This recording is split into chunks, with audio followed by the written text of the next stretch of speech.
Stand by to launch FanStream Sports. 3, 2, 1. Let's start. Hello, sports fans. Welcome to FanStream Sports.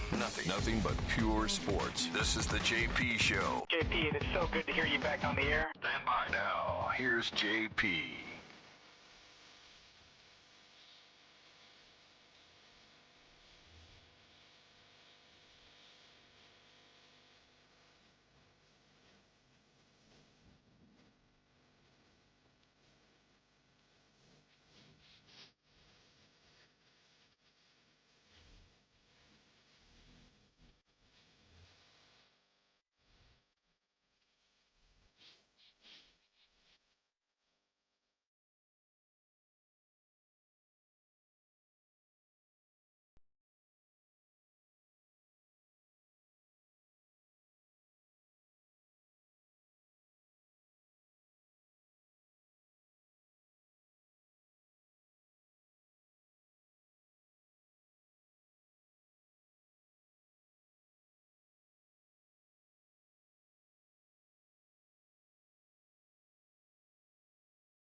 Remember that it's in their soul. Trust me, it gets in their brain, and they know.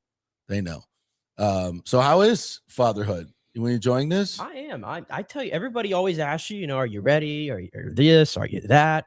I was just like, okay, well, I'll figure it out. You got to just do it. I was like, you just got to do it. I didn't watch any. I probably spent 2 minutes watching YouTube videos over the 9 months that I had to prepare. Like, that's about it. I didn't change a diaper until I was in the hospital, and there was no other option just to do it, Yeah. But now it's just like you're in a routine at this point. It's been 3 weeks. She's a great baby. Yeah. Last Sleeps night, well? Sleeps great. She wakes up maybe like twice in the middle of the night. Although last night I went to bed at like 11:30, I think. I woke up this morning, looked at my phone, and it was like 6:50, and I was like, wait a second. I just went a whole night and didn't wake up. She slept through the whole night. The whole night. Nice. The whole night. Yeah. It's a good one. Yeah. That's a good one. Rare. That's a very good one. Rare, very rare. Well, congratulations. And it is a joy. I remember those days fondly, believe it or not. I love when they were little babies. Yeah. I know Case is already crying every day. She looks at her. She's like, she's getting bigger. She's already growing. And I'm She'll like, be gone in no time. I'm like, she's gained like 0.5 pounds. Like, it's not that deep. Yeah. She was a little early though, right? About like 2 weeks, maybe. Oh, okay. 2 weeks. That's it. But she's good. She's all Everything's good. Fantastic. That's awesome. All right. We got lots for you today, guys. We're going to go get into some Buccaneers stuff. You guys are already chatting about that. And Mike Evans, there was some news over the weekend. I don't know if it's news. It's just, it's chatter. So we'll hit that again. And whatever other things that the Bucs are up to. USF wins their conference championship over the weekend as well in basketball, the men's basketball team. How deep can this team go? We will talk about it. I could not be more impressed with this basketball team. And, I don't care what league you're in. When you've won, 11 of 12 now? 7 in a row. And most of them have not been close in dominating fashion. This is a team that I would think is going to scare somebody. And if they get in, they still have to win the conference championship to get in. Even with their net ranking at 48, which is a record for them. Probably still, according to Brian Hodgson last time we chatted with him, it's a one bid league. So you got to win the conference championship. It would be a shame for them not to. And the way they're playing, there's no reason for them not to. So we'll see. But I think they, as the top seed in that league, in the American, they only have to play 2 games to win. Do they get a bye to the semifinals? I think that's how it works. I think that's how it works, but I could be wrong. Yeah, we'll double check when we get to it later. But yeah, they've got 2 more regular season games to go. I mean, winning the league with 2 regular season games to go. I mean, it's domination city. So they've been absolutely fantastic. You know, they've got probably 2 guys I think that are going to play in the league, and Isaiah Nelson and Wes Enos. Maybe more, who knows? But I think both those guys will certainly play professional somewhere. And they're a good team, fun team to watch. So we'll talk a little bit more about USF as we go through the day as well. The Rays spring training is in full force now. I went to Phillies Yankees yesterday. Our good friends at Whitecap Sports had a box there, so we never turned that down. I saw you at Steinbrenner last week. I heard you were all of a sudden a closet Yankee fan, and that's 2 Yankee games in a week. For I know. Me. That's what I heard from Twitter. from some on social media. Yeah, of course, that's what the way they would look at it. Yeah. Me myself, I just enjoy spring baseball, whatever it is. If somebody's going to invite me to a nice, beautiful luxury box to watch spring baseball with this weather, I'm going to say yes. No, I can't go because it's the Yankees. And by the way, the Phillies ballpark, what a great ballpark. What an absolutely. I haven't been to it in years. Oh, my God. And now I mean like Clearwater Threshers type deal. Yeah. Like, I haven't even seen like the Phillies play there. Nah, fantastic ballpark. And it was packed. I mean, to the gills. It was absolutely packed. Great vibe. Great weather. And again, thanks to our good friends, Bob and Michelle Melandro at Whitecap Sports. Really fun day with their group. And yeah, spring baseball, I don't care whether it's a team you root for or not, just go to games. Right. Super fun. What a great way to spend a Sunday afternoon. Yeah, and also let's be honest, it's a little difficult. Like if you're a Rays fan, like I'm not driving to Port Charlotte. It's hard to like, even for me to like really like reroute everything and be like, okay, I'm gonna drive all the way to Port Charlotte today, and then I'm gonna drive all the way back to. You got to do it all in the same day. And it's an uninspiring stadium. There's nothing cool about the stadium or the area around it. Yeah, I'll leave that to the diehards. That's great. That's fine. But I mean, I think it's a great day to go down there and spend it. Yeah, like I said, any spring baseball park is great. I would, choose to go to the ones that are more convenient. And if somebody with a luxury box would like to invite me down to Port Charlotte, then I might do that too. I might do that too. I mean, there's certain ways to work this thing. So yeah, it's I hope. And I don't think, obviously, of all the stuff they have on their list right now, getting a new spring training home is not one of them. Obviously, Stu looked into doing that in Pasco County, which would be better. I think would be better for Rays fans if something in Pasco County a little bit closer and something nicer in an area that is more desirable and there's more things to do than just baseball. I think there's a great opportunity for the Rays to do something like that. Even if they moved over to Disney, it would be better than where they're at right now. Port Charlotte is just ick. Yeah, it's meh. It's always been meh for me. It's ick. Yeah. So yeah, and again, the stadium is nothing wonderful. So, but always great to take in a spring training game. And the other part about that is, the Rays are going to be here. So like I want to go see some other teams. Right.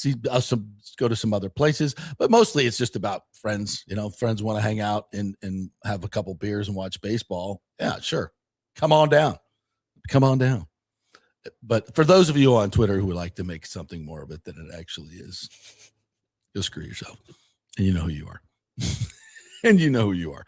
All right. Anything you guys want to bring to the table, please pop it up in the comments and questions. And before we get all into it, I would like to also say that obviously you all know, hopefully that there have been some strikes over the weekend in Iran, and led by the U.S. and Israel, another absolutely tactical dismantling of a horrible regime that just absolutely brutalizes its people, and the way they treat women, everything is just absolutely abominable. Plus the terror that they have been pushing out to the world and killing Americans for decades and decades. And finally, we did something about it. And I just want to tip of the cap to our great folks at McDill. Maybe you're driving in right now to take another 24-hour shift or whatever you guys are doing at McDill. At absolute incredible execution and display of American might and will. And I think it's just a tip of the cap to all the great soldiers. Obviously, we lost 3 this weekend, and our hearts and prayers and thoughts going out to the family of our fallen servicemen. It's the ultimate sacrifice, and we don't want to ever take it for granted, and thank all of you in the service for what you're doing and what you will be doing. And I think it's, at least in, it seems to be I don't want to get into the politics of it, but the right thing to do at this particular moment in time.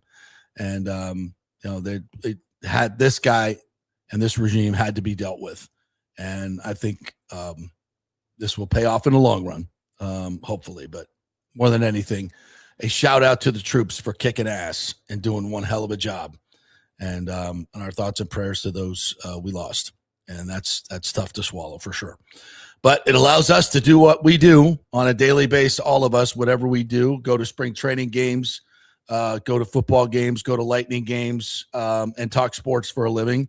We thank you guys for ensuring those freedoms that we have. So let's take advantage of those freedoms, Nick, and talk some sports. And we'll start with the news over the weekend from Mike Evans. I'm not sure this is real news, but it's another report of the demands from Derek Gilmore, his agent. Mm-hmm. More along those lines. Yeah, this was from Jeremy Fowler's Intel latest buzz, news, rumor, free agencies, yada yada, from out of the combine. He says Mike Evans will limit his choices to a handful of teams in part because of his criteria.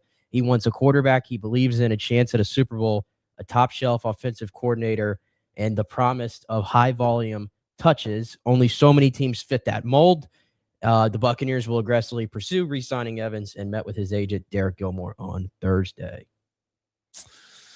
All right, so, the first thing Bucs fans will do is say, okay, do we fit that criteria? Right. And a lot of everybody will say, oh, well, obviously I think the quarterback, that's a check. That's a check. I mean, yes, there are better quarterbacks out there, but I don't think obviously signing with the Buccaneers is a no-go because of Baker Mayfield. I don't think that's the case. I think they have a great relationship as far as we know. Yeah, fantastic. And they, they were set to have a humongous year last year. The training camp that they displayed, that they put on in early season, those two were on the same page. It was going to be epic. I think if Mike doesn't get hurt, it's a 1,300-yard, 10 touchdown season for him again. Mm-hmm. And I think if with Zach Robinson, that is entirely possible if Mike is healthy, and that's the problem. Mike, and we kind of covered up because of the collarbone injury, but he had already sustained another hamstring injury. It comes with the territory at this point. With Mike. It absolutely does, and it doesn't get better as you get older. Hamstrings. No. I'm no doctor, but we figured that part out. So it's a tough ask for, and I wonder what his market's going to be. And I think with the salary cap going up another $26 million, as it did $25 million, it opens up a lot of opportunities for a lot of different teams. Now, his criteria cuts a lot of different teams out. Let's just be honest about that. So I think there's probably 6 to 8 teams that are in the running for Mike, and I think the Buccaneers are definitely one of them. And I think what's going to happen is he's going to test the market, obviously, and he's going to go out there and see what his worth is and see what the options are. Because everybody, they could talk a big game. The Chiefs, the Patriots, the Bills, Jaguars might be, a sleeper cell as well. You don't know. So what you just don't know what the options are until you hit free agency. Now, you may know a little bit because everybody tampers early on, but until you get the exact offer on the table, you don't know. So I think Mike's going to weigh all the offers, and when it comes down to it, I think Tampa Bay's offer is going to be competitive, but it might not be. And this is the thing we don't know. Now, I think it was Thursday, Mike Evans met with Jason Light and the Bucs team to see what their offers are going to be. I'm guessing numbers were exchanged. Obviously, a deal did not get done. The Bucs are the only team that can actually sign him now. So a deal didn't get done. So whatever the offer was, it certainly wasn't good enough to take him off the market. And Mike, just from the words that Jason and Todd spoke publicly over the week of the combine, basically saying, hey, he's earned the right to go and see what's out there. It seems to me it's like, hey, go see what your value is. We value you at X. Mm-hmm. And what is X? I don't know. But my guess is I think the Bucs are probably offering a 2 to 3 year deal, a 3-year deal, maybe to, get the numbers up a little bit in the 16 to $18 million range. I don't think they're going to knock the socks off of Mike Evans. And I think there's going to be another offer out there that pays him considerably more. And he's going to have to decide whether it's worth the change. And it's a very Stamkos-esque type situation. Yeah, Scott Reynolds mentioned this a couple weeks ago, and I agree with him. It's a very Stamkos-esque type situation. It's like the Bucs know the downside of Mike Evans. They've experienced it. They also know the upside, and they've experienced that in a dramatic way. So it's not that he doesn't have value, but I think they're probably more sensitive to the hamstring issues than anybody. And to commit $25 million a year, which I think there might be an offer out there. I think somebody might go 2 years, 50 for Mike.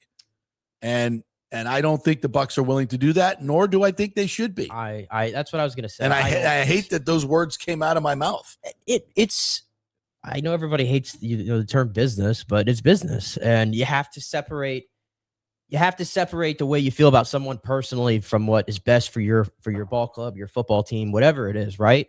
And you brought up the Stamkos thing, and that's where when you were talking about, okay, we're going to let you explore. We have a number for you, but we're going to let you explore it. And it sounds very similar. Which was, as has been reported, 8 years, $4 million. Right.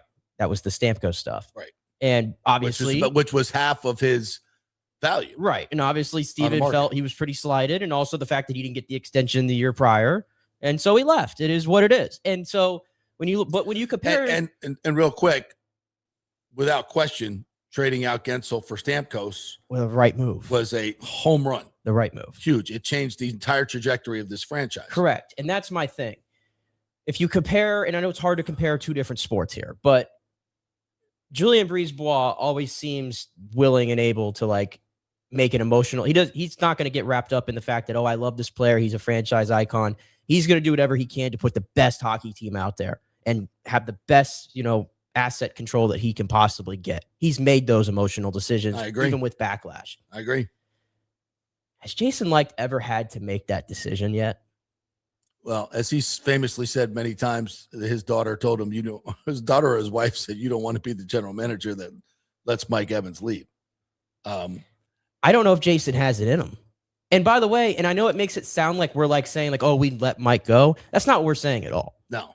But I'm just being realistic here. And like you said, if he gets an offer that's $25 million a year or something like that, I don't think that's what the Bucs' best interest is, going down that route right now. If you want to play the hindsight game and everything, do I want Chris Godwin's contract on the books right now? I don't. I really don't, because I value Mike over Chris right now currently. I think you would agree with that. Even though Chris is younger, I still kind of value what Mike brings to the offense. Chris showed some things at the end of the season that would suggest that he is almost back to what he was. Maybe, but I just feel like can we extrapolate that that's going to be where the level he's going to play out the next 2 years? I'm just saying it might be one of those things where the Bucs have gotten away with being able to pay two receivers this type of money for a long time right now. And there's a reason why you don't see it across the league at too many places while being able to fill the championship roster. And is it really a stretch to say, let's say you paid Mike market value $25 million, $23 million, $22 million. Let's say you pay him that. And you sit here in week 3 and Mike's got a hammy and Chris is injured as well. His ankle is not, he re-injures his ankle or something. And you're sitting there with, $45 million, $44 million, whatever it's going to be on the books with two aging receivers. And everybody's going, what'd you think was going to happen? You have two 30-year-old plus receivers that are making big money, and now they're both injured. Right. It's not a stretch. And you're screwed if that happens. You're screwed because you've taken that money that you could have used, the $22 million on Mike, that you could have used on a Max Crosby or another free agent linebacker or edge rusher, which you desperately need, which you are completely devoid of on your defensive side. You got to play defense too.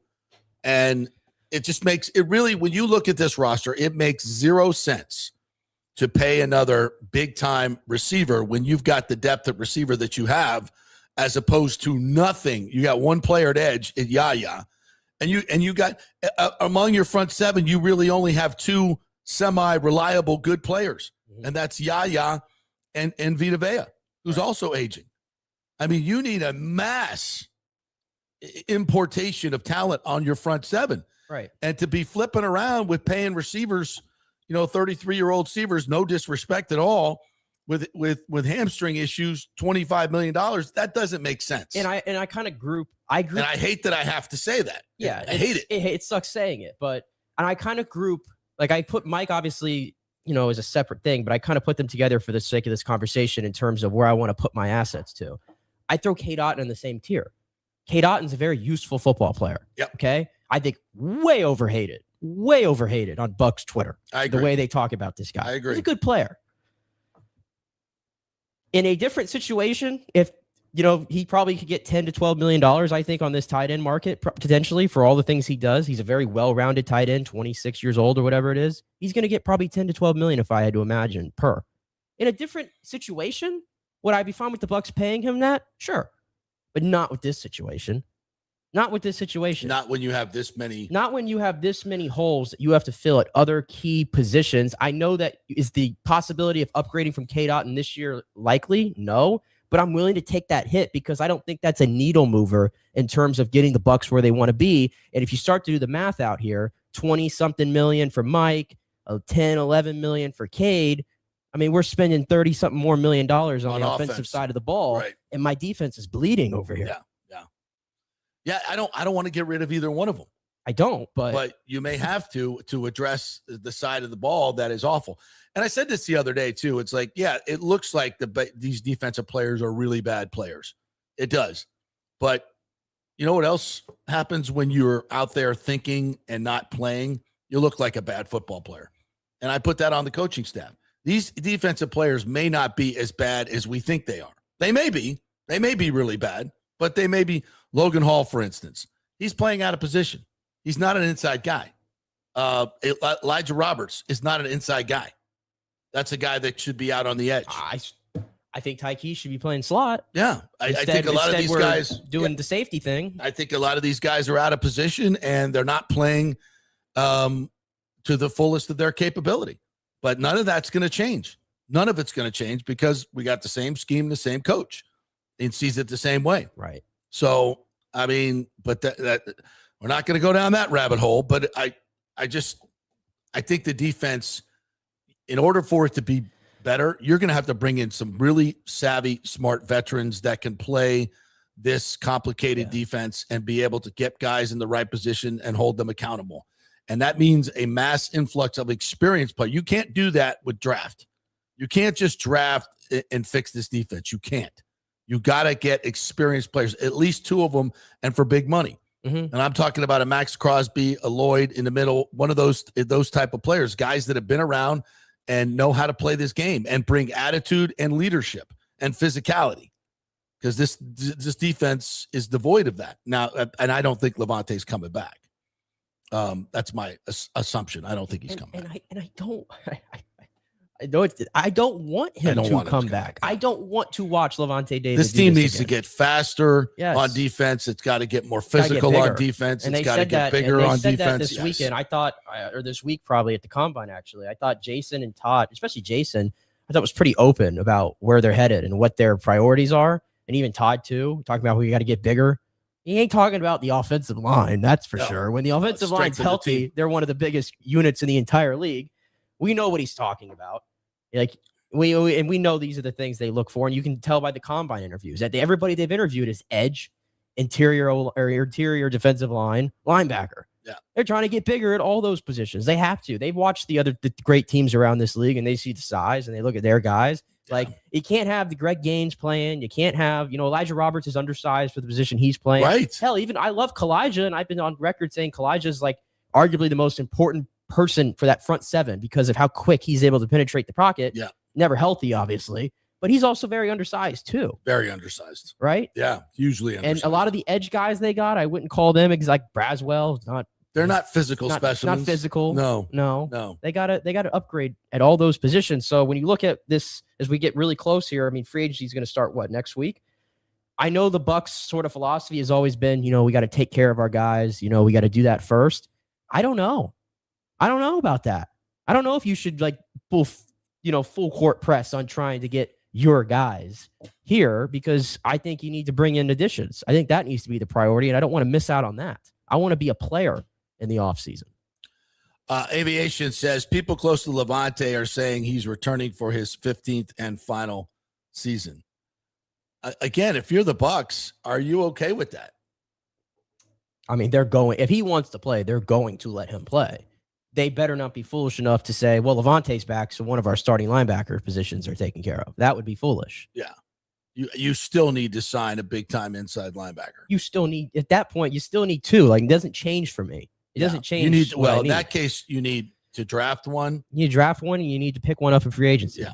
Yeah. Even if Levante is coming back. You can't, there's no way you could depend on him playing 17 games. No. There's just no way. If he comes back, it's going to be, I mean, I hate to say this if you bring in an experienced starting inside linebacker, I think you start grooming him to be the leader of the defense and let Levante play next to him. And Levante will be effective. He'll be okay, but he's not going to be. Yeah, maybe he's effective in a different role. Yeah. But 100% of the snaps like that? No.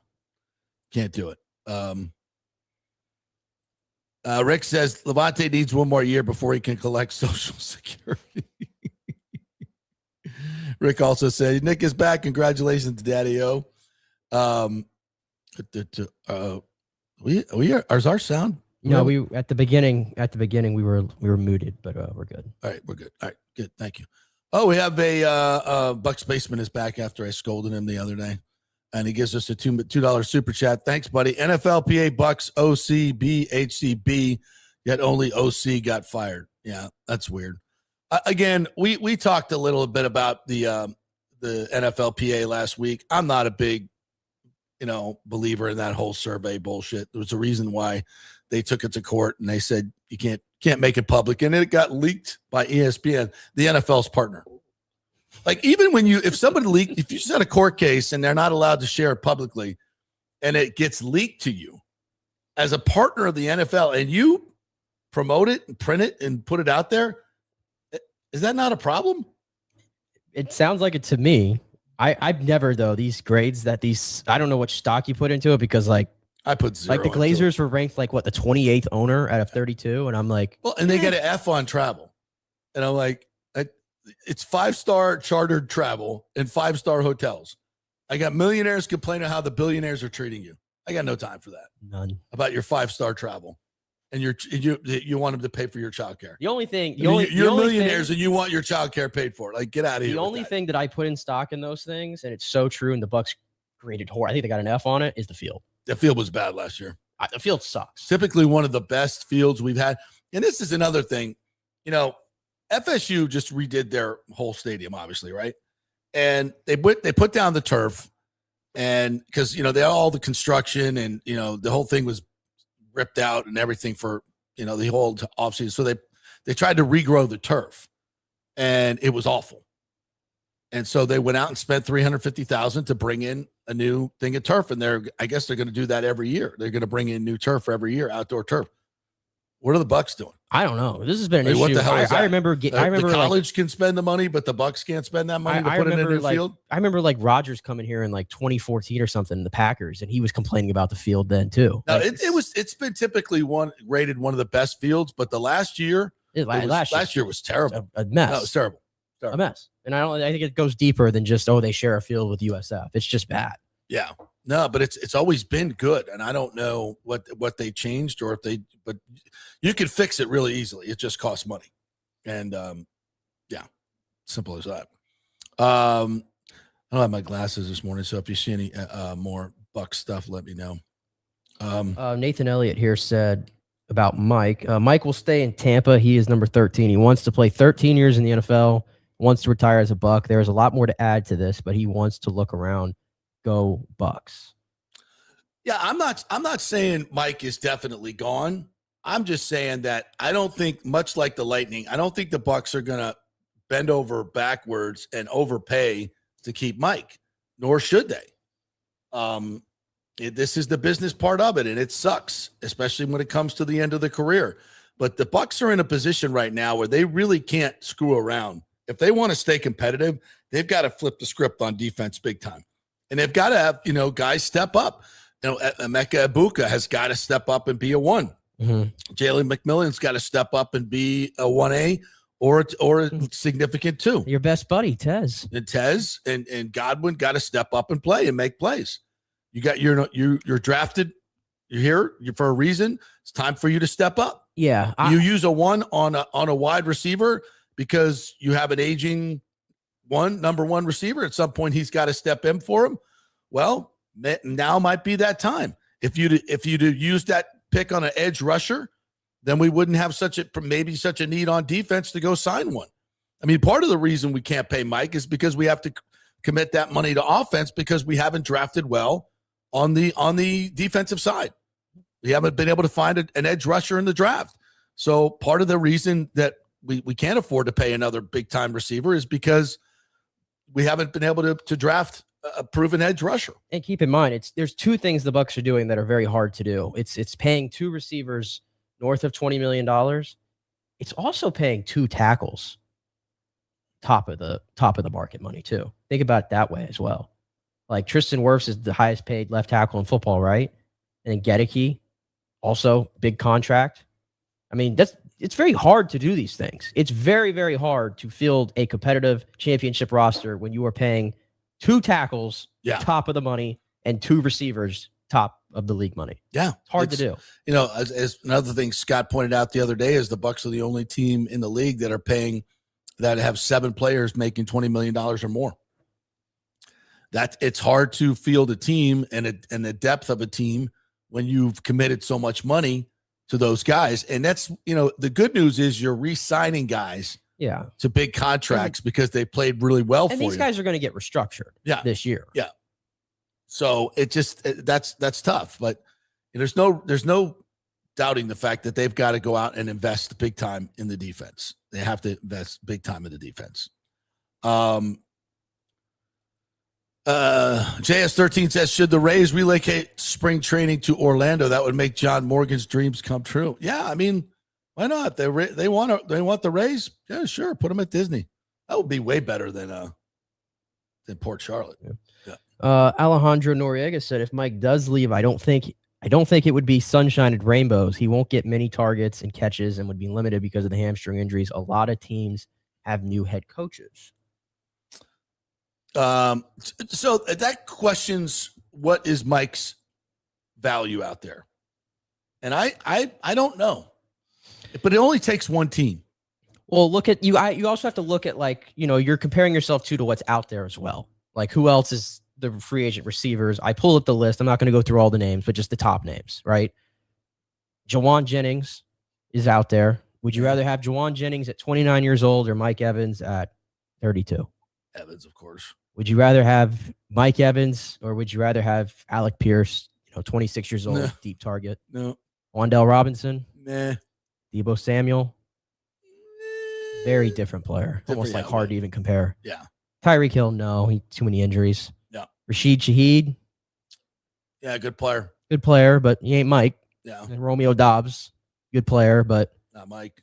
And after that, I don't think there's anybody even in the ballpark here. So falls off quick.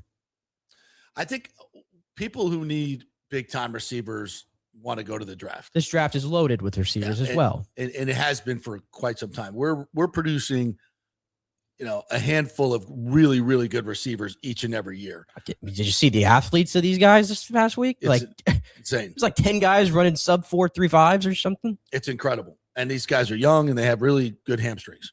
Yes. So, and you can find them now in the second, third rounds. Yeah, but what's stopping? I think the big thing here is not every team's going to be able to just throw this money at Mike or wanting to. But if you're a team like Kansas City, you're desperate because you're in your window. You might lose Kelsey this offseason to retirement. Maybe not. Maybe he comes back for one more year. Mahomes is coming back. Your windows. Right. And you need something. You need something. Yeah. And you think that's not going to be appealing to Mike? Of course. Come on. Of course. And everything on that list just screams Kansas City. It just does. Elite offensive coordinator, promise of targets because they don't have a number one. Right. Elite quarterback. It screams Kansas City. And he almost went there last time. So what are they offering? The other, I don't even really know who else I'd even think about right now. Like, and the other thing if Seattle just wants to say F you, we have a lot of cap space. We just want a Super Bowl. Yeah. Like, do we want to see if we can get Mike here? I don't know. The other thing about the Chiefs that might appeal to Mike is, since Brady left and when Brady was here, we all got a taste of it. Bucs were on every national show. They were on everything, right? They were every time you turned on ESPN, they were talking about the Bucs and Mike Evans and Tom Brady. And since Tom left, even though the Bucs have been good, crickets. You go and sign with Kansas City and Patrick Mahomes. That's all people are talking about in the offseason. Patrick Mahomes and Mike Evans. Patrick Mahomes and the Chiefs are back. You are on SportsCenter every day. I'm not saying that that's something Mike lives for because I think it's quite the opposite. Right. But nobody doesn't like that. I mean, everybody loves that. And he could probably play out his, maybe 2 more years here at Tampa Bay. I hate to say this, but in anonymity, which he has suffered from his entire career. If Mike would have played his entire career somewhere else, I think he would be in a different stratosphere in terms of his fame. Even though I think that's how it always goes. Yeah, it's Tampa Bay. And this is his last chance to maybe be in that superstar window where every week your Fox's game of the week, your primetime games every single week. And even like when you talk about the Hall of Fame, for example, everybody here in Tampa thinks he's a Hall of Famer. Mm-hmm. You hear people on TV go all the time like, oh, future Hall of Famer.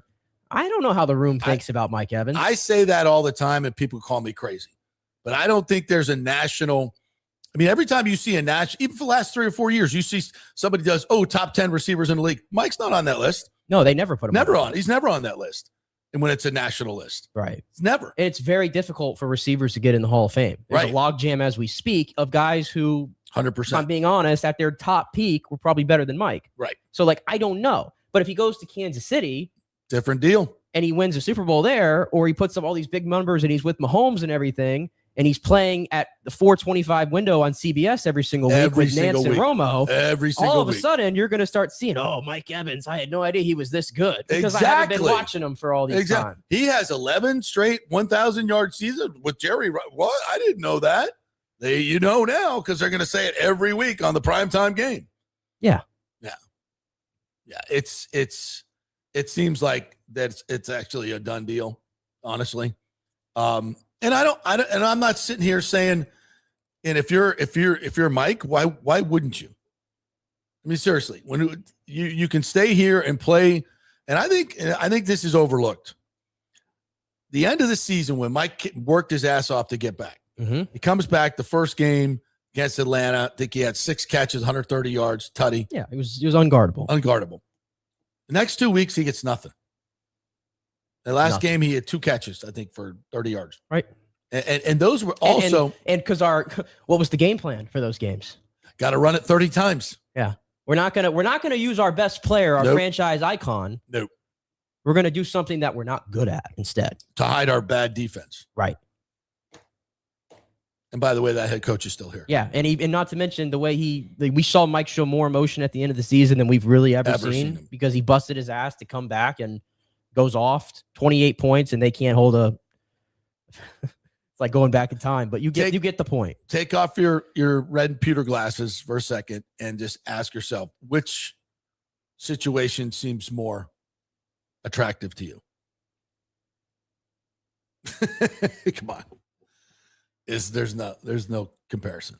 But again, if Mike wants to come back and it makes sense for both sides, yeah. I mean, we're not saying no to it because the Bucs are a better team with him. Absolutely, 100%. No doubt about that. 100%. But are they a championship team with him and not being able to spend more money on defense? No, they're not. They're not. The only way this team gets to a championship level is if they direct their $50 million in remaining cap space at about 80% to the defense and their draft as well. That's just the way. I mean, you can't look at this team and see it any other way. So we'll see what happens. All right, we'll take your comments on that, and we'll hit that back as we go through the rest of the day. All right, we got to talk some USF coming up. We got to get to the Bolts on Saturday, folks. I don't know if I've seen Jon Cooper this pissed, and rightfully so. And we wondered what this team would look like when Lilleberg, McDonough, and Hedman got back. The answer is not so good. Not so good. Is that part of it? We will ask that question. So, we're by the great folks at Pitch Roofing. And if you're looking to get your roof repaired, or you need a new roof, or you just don't know, do I need a new roof? They'll come by and give you a free inspection. And when you get the free inspection, by the way, they will put you in the running for 2 tickets to the Mark, which is the all-inclusive food and beverage beautiful club at Benchmark International Arena, where the Lightning play. And I'll throw in a backstage tour as well if you are the winner of the contest. So get your free estimate right now. Just have them come out to your roof. They'll jump up there, look it around, say, okay, you may need it in the next 3-4 years. You may need it now. You may need some repairs. Just let them take a look. It's pitchroofing.com. Just go to the website, contact them through there, give them a call or email them, and they'll come right out and check it out. And please tell them JP sent you. Back in 3. Well, the folks at Third Generation Plumbing and AC want to say thanks for making them so dadgum busy. Of course, advertising on your favorite Tampa Bay sports talk show helps, but it's their incredible customer service, honesty, and integrity that have earned them tons of 5-star reviews. And now you could be part of the team at Third Generation. Yes, they are so slammed, they need to hire more certified AC technicians and plumbers. It's a great family business to work for. My buddy John Rodriguez runs an old school family business since 1995. They pay well, give you all the holidays off, and they offer great benefits. No cold corporate atmosphere here. You're part of the family. If this sounds cool to you, call them and apply at 813-961-8024, or you can email your resume in at thirdgenerationplumbing.com. Just go to the website, you'll see the button, email them, or call them at 813-961-8024. And don't forget about the $169 yearly maintenance special. It's a no-brainer, guys. thirdgenerationplumbing.com, and they also do AC. Ciao, Paolo Tini here, owner of Caffè Paradiso, voted number 3 People's Choice Award on Open Table. I want to thank all our loyal family of customers that have been enjoying our great traditional Italian dishes we make from scratch every day. It's a great family story we're proud of. Our family moved from Rimini, Italy in 1984. My dad, Caesar, started Donatello, and that's where I got the start in the restaurant business. I started Caffè Paradiso on South McDill in 1995, and we've been there ever since. From our traditional ossobuco, a veal slow roast for 4 hours, to our daily fresh catch, the Gruppo Paradiso, with a piccata sauce and lobster claw meat, homemade pasta like lasagna, farfalle salchicha, which is a bow tie pasta homemade with fresh sausage. Hold on a minute, JP's favorite. I love it. So come and have a glass of wine with me on South McDill. Get a reservation on Open Table and see all our 5-star reviews. Ciao, see you soon at Paradiso. Welcome to Kingmakers, home of the JP Peterson Show studio and Tampa's premier business networking and social club for members only. By day, it's an exclusive, vibrant co-working space with a stylish conference room, focus rooms, a full production studio, and an in-house marketing team. And by night, Kingmakers transforms into a sports-centric social hub with a full sports bar, golf simulator, and exclusive events. For young entrepreneurs and seasoned professionals, it's the perfect place to work hard, play hard, and make big moves in Midtown Tampa. Close the deal, celebrate the win. Only at Kingmakers. Become a member today at kingmakerstampa.com. Your business, your club. Hey, JP here for my concierge medical professional, Chris Lugo, PA. You've heard him on the show for a couple of years where he shares invaluable medical, nutritional, and supplement advice. With Chris, it's like having a medical provider as your best friend. What I love about this concierge service is the convenience and support he offers. I can text or call him 24/7 with any questions or concerns, and he'll promptly call in a prescription if needed. No office visits or copays required. It gives me peace of mind knowing I have someone genuinely invested in my health, not just focused on insurance profits. And the best part, the Bay Area Modern Medical Center's personal concierge service is more affordable than you might think. Don't let insurance companies dictate your health care. Take control of your health and wellness today. Visit BAMMC.com for more information and to schedule your initial free consultation. Empower yourself and take charge of your personal health with BAMMC.com.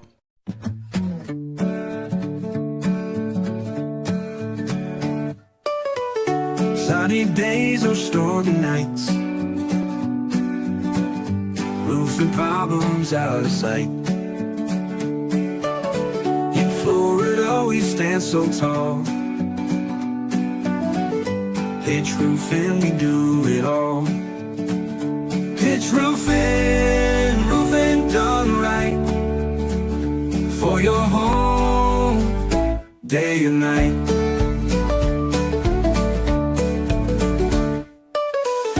When the hurricanes roll in, we've got the top that's gonna win. Protect your house from wind and rain. Choose pitch roofing, never in vain. Pitch roofing, roofing done right, for your home, day and night. Let's go. Right now, back to the show on FanStream Sports. All right, welcome back to the JP Peterson Show, coming to you live from Kingmakers here in South Tampa, just south of Midtown. It's a private club, but you can be part of it and use this studio right here as part of it. We also have a golf simulator, a sports bar here. We have office space, shared office space, and private office space, a conference room. All of it can be yours at kingmakers.com. And by the great folks at Genesis of Tampa. Head on over there. March is upon us, so more deals, more giveaways, more everything at Genesis of Tampa. They've got some great deals right now on their lease specials for the GV70, the GV80, the coupe, the sedan. Beautiful, incredible cars, luxury, technology, and affordability, folks. The value in these cars is off the freaking charts. Go test drive at Genesis of Tampa, 801 East Bears, just off of 275 up there in North Tampa. Great folks up there. Let's go see what your car's worth. All right. Wanted to hit a little bit on the Lightning here, too, before we get to comments. Saturday night was an absolute abomination of a game. It was terrible. And, first of all, Buffalo's a good squad. They're playing great. They'd won 7 of 10 coming in. They've been almost as hot as the Lightning. They've got Olympians and Rasmus Dahlin and Tage Thompson, a really, really good squad. And, okay, so they're a good team. We played like shit. And we played like crap against Carolina. And frankly, didn't play very well against Toronto, but they were bad and distracted as well. Now, Jon Cooper's the last one to allow any excuses. And are there excuses? Excuses, reasons, take your pick. And I brought this up on the post-game show with them, Blom and Chief and Greg. Think about it. First of all, you had the guys that were here at home not practicing as a team because half your team was in Italy and your coach was in Italy and staff. And then your coach comes back and his father passes and he's gone for 3 days. And Coops is a huge part of what they do during the games and in preparation for the games as well.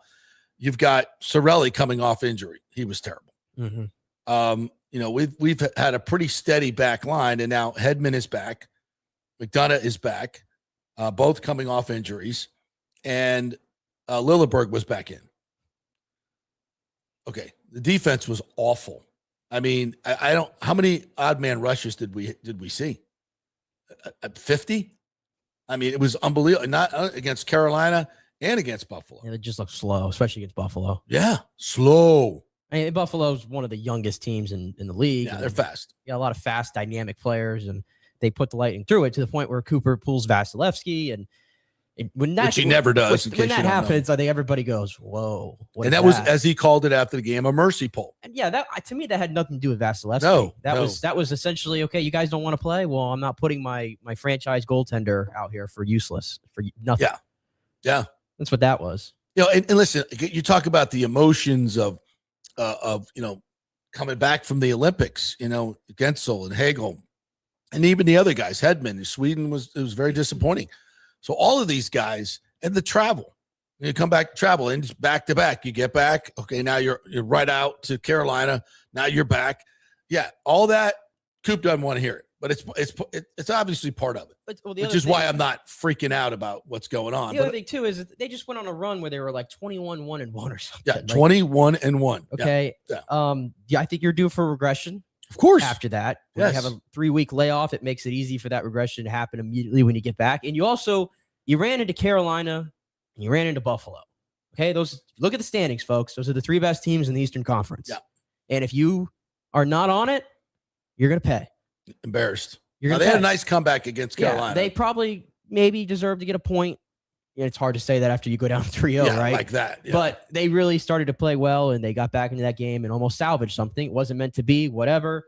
But against Buffalo, it's just something you haven't seen out of this group. It's like you're expecting regression, of course, to the mean a little bit. And you're going to have these, lulls probably. But to just spot 3-goal leads like that in the first period and back-to-back games, and especially after you just did it, you think you know better, and you come back home, it's Saturday night, people are excited. It was embarrassing. And that's the product, 4-0 in the first period. And Coop was pissed afterwards. He said, I just think it's been a 3-game trend for us since post-Olympics. Yes, the Toronto game went our way, but you could see holes in our game, and these past 2 have been unacceptable. I think it's really disappointing, actually, to be 50-plus games in and to put ourselves in the position we are and then come back and play like this. No pushback, no urgency, no drive, no attention to detail. We just gave a decently skilled team so much open ice. I'm surprised they didn't have to really disappointed with our compete level. Mm-hmm. Wow. That is a absolute shakedown of your own team. Yeah. This was well-deserved. And he's done this before. Yeah. And usually these guys respond. They respond to it. But no, you can't freak out yet. This team is still first place in the conference. Hot streaks come to an end at some point. But, you sort of look at it and, things you take away so far. And we were talking off air here, and I guess we could have the conversation on air too. Sure. I feel like we're talking a lot lately about our franchise pillars for our teams and having uncomfortable conversations about these guys. And Victor Hedman is that. And Victor Hedman is teetering on the Levante David. Maybe not to that extent, because I just don't think Levante could play anymore. I don't feel that way about Hedman. But considering what he was, what he is now, it's tough to watch him. It's tough. It was the elbow. I watched him at the Olympics too for Sweden. Yeah, not good. And clearly maybe he got injured because, they said he got injured in warmups before they played the U.S. Whatever. He's had the injury, but he looks slow in the Olympics. Very slow. He looks slow out here. Doesn't play the power play anymore, obviously. He got taken off of that for Radish. It's good to see him. He ain't coming back on that. It was good to see him hit the net, honestly. Yeah, the other night good. Yeah. from a long-range distance shot. That's had something he struggled with. Yeah, so, maybe his offensive game is somewhat still there, but just not. It's a liability in the defensive zone. I'm just being honest. Yeah, it's a tough conversation to have, and the fact that the kids were playing so good, and I'll throw Lilleberg in there as well. I think everybody has been basically out on Lilleberg. You just can't deny it. The way they were playing before and now the way it looks, at least in 3 games. And hey, all those things I just said are all. I'm not panicking at all, but I'm just saying, is there some concern about Lilleberg and Hedman playing heavy minutes if they're going to play like that? I have no interest in seeing that pairing. I just don't feel like you're never going to take Hedman out of the lineup. You're just not doing that. No. Lilleberg is an interesting. I feel like he continues to just sort of be plugged into the lineup when he's healthy. And I feel like the Lightning have proved this year now they got the depth back there. Like, I don't see the need to always have Lilleberg in the lineup. You remember at the beginning of the year, they literally were playing Lilleberg over Radish. Yeah. Think about that. That was a mistake. It's a mistake. And I think him being a part of the normal rotation is a mistake as well. The one thing I will say that's a positive, there's no positive from Saturday. Nobody played well. But the 2 games before that, I think the real Braden Point has showed up, has come to play. Big time. He's got jump again. Big time. He's hitting the net again. Big Him time. and Kucherov back together. Now, the James and Gonsalves injuries have complicated this even further. That's the other thing. It sounds like James, I don't think he's coming back from what happened the other night. Well, listen, Engblom said it. He got a good look at it, and he said it was ugly.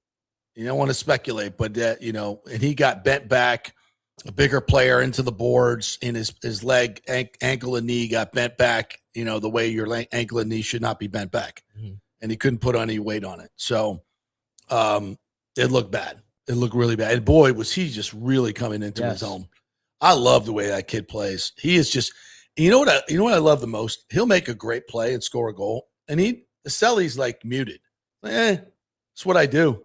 And there's an air of confidence about that. When younger players make goals like some of the goals he's had, it goes a little crazy. But he's just like, I've been doing this all my life. I'm good. And he has a quiet confidence about him and his burst and his skating ability, which is only going to get better under the Lightning, is really good already. So he's a really important piece. So with not knowing what's going on with Gonsalves, and I don't think we couldn't even find his injury. He just kind of left. They went back. Engblom said he tried to go back. When somebody leaves for injury, what they'll do on the TV side is they'll go back and watch all the isolation stuff and try to find out what happened during the breaks, or even during the game. They'll have somebody going back through it just to see what happened. And they couldn't find it. Couldn't find anything. So that's probably not a very serious injury. So that's good. But, we'll see what happens with Dom. So what it opens up is for JBB to go do something serious at the deadline to get a top six forward. And what does that look like? To me, it's all hands on deck. And then I have no reason to think that Julian Breezeball is going to think any differently with the way his team was rolling and the way they sit right now. And knowing that, the Eastern Conference seems still a little bit of a new blood this year, too. You got some teams that are entering the fray that haven't been here in a while. Which means they're going to be hungry. Yeah, but also means I don't want to say easy pickings in the playoffs. I'm just saying it's different. They don't know. That's true. But they're also, they're going to make moves. Yeah, of course. These teams are all going to make moves. So yeah. I think the Lightning need to just keep up with the times. I know people kept saying, well, they keep winning all these games so much. Like, what's the point? Like, this is your team. You regular season. It's a totally different sport. We know it's a totally different sport. The way, they had to have, sort of hide. I use the word hide to describe this player. I feel like they're hiding Oliver Bjorkstrand a lot. Yeah. Just throwing him on the fourth line. Well, all of a sudden now you have an injury, and now Oliver Bjorkstrand in practice this morning is playing on the top line again. Yikes. Yeah, exactly. Yikes. Exactly. So I think they're probably going to make a move, and I think it needs to be somewhere in that top six, middle six area, because Nick Paul also has been able to stay healthy as well. Yeah. They're a little light. And he'll be coming back, but we don't know when. Yeah. The good thing for the Lightning is I think you have your that shutdown line that you want in the playoffs that they've been missing. Got that. You got that down pat, so you don't have to go for that. I just think you need another scoring option to play up top. Somebody mentioned bringing Gaudreau back. I got to be honest. That's a no for you? I'm good on any player that played for the Lightning before. Everybody wants to be in fantasy land of just bring Blake Coleman back. And while we're at it, you know what? Stamkos, you come back too. I'm not really down. Stamkos is at 56% on his faceoffs. That's great. I'm not for. I feel like we've already done this with McDonough. We did this with Yanni. I'm glad they're here, but put the band back together. I'm not a band back together type of guy. I'm just not. If it's a good fit, it's a good fit. Now I thought Yanni last year was a bit of a reach because he was coming off injury. And because you paid a premium and price, he's playing well now. But for his role, but now he's where he should be. Yes, and that's a great line. Yeah, so that's good. So bringing him back was good, right? Right. Bjorkstrand is not. He was never part of the band. That just hasn't worked out. So I think there's a deal to be had, and if they can jettison that Bjorkstrand contract, I would not be dismayed. Anybody want to take on money like the Phoenix used to do back in the day, where they had Datsuk's money and stuff? Anybody want to take that on? Please, anybody, please. David Terry says, bring up Connor Geeky and Dylan Duke. We got some guys. I don't think you're going to see Geeky this year. At this point, he hasn't played all year up top on this team, even though he's been. I think they seem so content. He's been at AHL. Yeah, and they seem very content letting him just do his thing down there, keep his confidence up. I don't know. Lee Encina says, hate to say it, but come playoff time, the Bolts will be fairly easy to shut down, get physical with Cooch and give him no space. Hey, listen, It happened last year and the year before. Yeah. But that was Florida. The Panthers have been able to do that. Nobody else has. I was going to say, if the playoffs started today, you're going to play. But there's some truth to that, though. There is. There's some truth to that. I'm just saying, there's a difference. The playoffs started today. They're playing Boston. Right. David also says, got to get back to simple hockey. I agree. It always comes down to. Yeah. And some of those other guys don't do that as well. Joel Forsland says the hot streak had to end at some point. The Bolts will be fine, back on track this week. I agree with that, but I think there's going to have to be some reckoning. You know, I think we've seen this team and how they play and when they play at their best. And with Lilleberg, Hedman, and McDonough, and all these guys coming back, they've got to replicate that. And so far, they have not. It should be fun tomorrow. They play. They go out to Minnesota, one of the best teams in the Western Conference, with a lot of skill and a lot of speed. So they don't let up here. They do not let up these games. And then, what is it, 25 games in like 50 days or something crazy? Yeah, 27 games in 50 days. Bananas. That's the whole league, though. Yeah, everybody's got to do it. Joel Forsland also says Mike needs to go somewhere else. This isn't a championship coaching staff. Mike deserves the best, and this isn't it. He ain't wrong. Damn, we got trades in the NFL. We do. What do we got? We got trades. Breaking news? Breaking news. All right, let's take a break. Come back and take a break, and then we'll come back on the other side. We'll digest this breaking news, and we can analyze it so well as we are known to do and put a little Buccaneers spin on it. We are brought to you by the great folks at Riveters. If you're looking for a place to watch any game, any sport whatsoever, it's always great to watch. They've got so many people everywhere. They always have the big game of the night playing on the audio as well. And you're going to get the best food, the freshest food, and the best service. So much for you there at Riveters. Just north of 275, just south of the stadium, right there on Dale Mabry, next to the spaceship. Conveniently located for some of you. But great food, great drink, and they make a great hazy IPA that you will absolutely love. It's riveters.com. That's the website as well. Back in 3.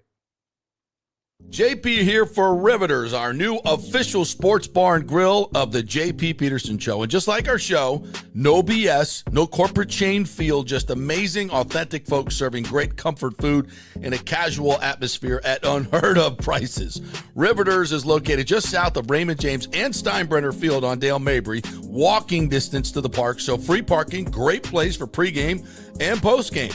Let's talk about fresh food. Nothing is frozen. Burgers, wings, prime rib, roasted fresh daily, never frozen. That makes a huge difference. The mahi, the salmon, also super fresh. All our sauces are original recipes made in-house. Our Warhawk chili and fully loaded potato soup is made fresh in-house. It's the best food anywhere, served by people who actually care. Riveters on Dale Mabry, just north of 275, just south of where the Bucs and Rays play. We'll see you there. Welcome to Kingmakers, home of the JP Peterson Show studio and Tampa's premier business networking and social club for members only. By day, it's an exclusive, vibrant co-working space with a stylish conference room, focus rooms, a full production studio, and an in-house marketing team. And by night, Kingmakers transforms into a sports-centric social hub with a full sports bar, golf simulator, and exclusive events. For young entrepreneurs and seasoned professionals, it's the perfect place to work hard, play hard, and make big moves in Midtown Tampa. Close the deal, celebrate the win. Only at Kingmakers. Become a member today at kingmakerstampa.com. Your business, your club. Here for Pitch Roofing, one of our new sponsors and the most reliable and honest roofers in the business. They love the Lightning, and Bolts fans be entered to win a pair of premium Mark Club seats with every free roofing estimate from Pitch Roofing. Seats include food and beverages, early access, premium entry, and a backstage tour of Lightning Vision with yours truly. Always get 2 to 3 estimates when replacing your roof, and be sure to include Pitch as one of those roofing companies. With a free estimate from Pitch, they're not trying to hard sell you. They educate you on your roof and the process. Even if you do not choose Pitch Roofing as your roofer, they want to leave you feeling informed, knowing the different materials and manufacturers, and understanding the process and warranties. Very, very important. Pitch is an Owens Corning preferred contract, Better Business Bureau accredited, and MySafe Florida Home approved. That's very important as well. Pitch prides themselves on full transparency and customer first level of service. They also offer financing options, including 0% plans, ensuring a stress-free experience. Call my friends at Pitch Roofing, 727-67-PITCH. That's 727-677-4824, or go to pitchroofing.com. Pitch roofing, roofing done right. Ciao, Paolo Tini here, owner of Caffè Paradiso, voted number 3 People's Choice Award on Open Table. I want to thank all our loyal family of customers that have been enjoying our great traditional Italian dishes we make from scratch every day. It's a great family story we're proud of. Our family moved from Rimini, Italy in 1984. My dad, Caesar, started Donatello, and that's where I got the start in the restaurant business. I started Caffè Paradiso on South McDill in 1995, and we've been there ever since. From our traditional ossobuco, a veal slow roast for 4 hours, to our daily fresh catch, the Gruppo Paradiso, with a piccata sauce and lobster claw meat, homemade pasta like lasagna, farfalle salchicha, which is a bow tie pasta homemade with fresh sausage. Hold on a minute, JP's favorite. I love it. So come and have a glass of wine with me on South McDill. Get a reservation on Open Table and see all our 5-star reviews. Ciao, see you soon at Paradiso. Let's go. Right now, back to the show on FanStream Sports. All right, welcome back to the JP Peterson Show. Hope you had a better weekend than Shane Lowry. Oh, Lordy. Talk about that in just a second. We are brought to you by the great folks at Italiano Insurance, 813-877-7799. Had another person come up to me at the ball game the other day, Phillies, where were we at? With the Phillies Park. And say, love the show, and thanks for the Italiano Insurance. We called them, saved me over $700 on my auto insurance, and then we made them do our home insurance as well. We saved money on that. So there you go. You just call 813-877-7799. They check out all the dozens of companies that they represent, and they probably will find you a better deal. So give them a call, do that insurance checkup, make sure you have your business insurance, and make sure you have your flood insurance as well. Those are 2 things that some people don't have when they should, and it can cost them. So I chat to the Italiano people all the time, and they tell me we hear it all the time. Oh, I didn't have my business insurance. I got to get it now. I got sued, blah, blah, blah. Yeah, make sure you have it. Same with the flood insurance. Oh, we weren't in the flood zone, so we didn't think it could happen. Well, it's Florida, and we get flash floods all the time, and you just never know. So make sure you have it, and then you are covered. 813-877-7799. I want to get to a couple of these comments here. Here's a really good one from our good friend Nathan Elliott, who knows these type of things.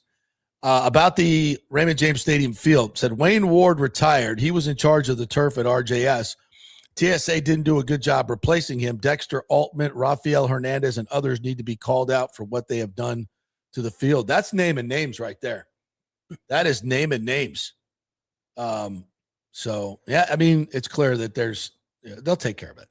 I think you sometimes you can make mistakes and people that are hired or things happen, but I know that group to be pretty damn good at what they do. So they'll fix it. I think you'll see a much different field this coming year. Hopefully. Guarantee you that. By the way, I was going to say, because we said we had a trade. This is not earth shattering for the league, but Dave Montgomery, good player, got traded to the Texans just now for a 5th-round pick. So Sonic and Knuckles is no more in Detroit. Oh. Texans have a lot of others. They traded they have a horrible offensive line. They traded their best O-lineman today to Cleveland, who then signed him to a 3-year, $63 million extension. Wait, who'd they trade? The Texans? Their right tackle, Titus Howard. They traded their best offensive lineman. I'm pretty sure he's like Didn't they trade their best left tackle a couple of years ago? They traded Tunsil last year. Yeah. So they're just going to blow up the entire operation, clearly, which, I mean, is it a bad strategy? Maybe not, because it's pretty bad. But the Texans. Well, if he's your best, you shouldn't be trading your best. No, but the Browns probably overpaid a little, but he's for what he's getting. But, that's what they get back? 3 years, $63 million is what the Browns gave him when they got him. Mm-hmm. And how much would they give up? It was like a late round pick. Interesting. But anyway, I say that actually, the trade, because putting a Bucs spin on it while I was in the break, Albert Breer, very connected, as we know, put out his Monday morning quarterback column. And I scrolled down to the part where it was talking about Max Crosby, because we're keeping tabs on that. And he actually starts it out with, I'd lean towards a Max Crosby trade happening, and maybe this week is what Albert Breer says here. And then at the end, he identifies teams who have been keeping tabs on his availability. The Bucs are not one of them. They're not. That he listed. He has the Cowboys, the Bears, the Ravens, the Bills, the Patriots, the Eagles, and the Rams. I mean, the Bucs could still be in it. They could. There's always teams that aren't identified out there, but because Jason could, tell Spytek, hey, do not put our name out there. And Spytek may be telling his media people, these are the teams that are interested, just to keep the Bucs off the radar. Who knows? Who knows? It does seem like we could. Going on. Does seem like that probably could happen maybe this week. Well, I'll be interested to see what he goes for, and then ask myself, should the Bucs have paid that? And my answer is probably going to be yes. There's not really much that I would be against moving. I will say this: people love to do with mock trades and everything, and I feel like if you're putting Chris Godwin in any of these deals, I think you're off base. I don't. Why would the Raiders want that? It doesn't seem like. I think Spytek definitely values Chris Godwin. I mean, he was part of the deal. He's part of the person that was he around when they did the guy? He probably was around when they did this last Godwin deal, or had he left already? Ooh, not sure, but I knew this. Left. He has the utmost respect for Chris Godwin and what he can bring to the table. But I think the Raiders are going to want a younger player back who also, that's the thing. People got to understand. I think we're past the point of it's just trade a couple picks and it'll get, no, it's going to be a first round pick. It's probably going to be a really, really good player who's young and in his prime. And then another pick after that, probably second or third. And I only bring this up because I don't think this one has been put out there, but I was listening to John Ledger, who has a Substack, and he has a Bucs pod with Josh Capo of Hooter Report, and they were going through some scenarios. Yeah. It's awesome, by the way. I recommend subscribing to it. And one of the scenarios they threw out there was a first, a third, and Luke Geddes. And it kind of got to thinking about it a little bit. It kind of opens up they kind of explained it. It opens up a lot of things for the Bucs to do. Obviously, you're going to have to replace Luke, but which I would guess is Chacomwa, who was a hell of a find. He played really well last year. Yeah. In his first real year of he's I'm just saying that's kind of the idea. You better have an answer at right tackle before you for sure. I'm just saying that's the kind of thing that people have to understand is it's going to be a really, really good player going back. Yeah. And are you comfortable with that? Or are you not? Whatever. But obviously Spytek would love him. And that'd be a great piece to put on that offensive line when you're getting your quarterback. He's a tone setter piece that, we did not play well without him. Yeah. You have to think about it for sure. Yeah. But I'm just saying it's to give up. You got to give up something to get something. If you're coming out of this saying 100% going, I would do that. You probably need to look at it again because you're going to lose something of value here. Well, just first of all, your first this year for Max Crosby. That's just like drafting the best, It's cash as hell. Yeah, and the contracts kind of even themselves out. I think Max may be $8 million more per year. And if you feel the biggest thing is, do you feel Chacomwa is ready to take that spot? And boy, he played really well, and he's got great feet and he's got great upside. Well, the Bucs, if you do this scenario I'm talking about, now you're, instead of finding an edge rusher at the top of the draft with whatever pick you have, second, third round, you're going to pick you're adding tackle to that list. Yeah, probably. Yeah, probably. Because you have no depth there at all. Yeah.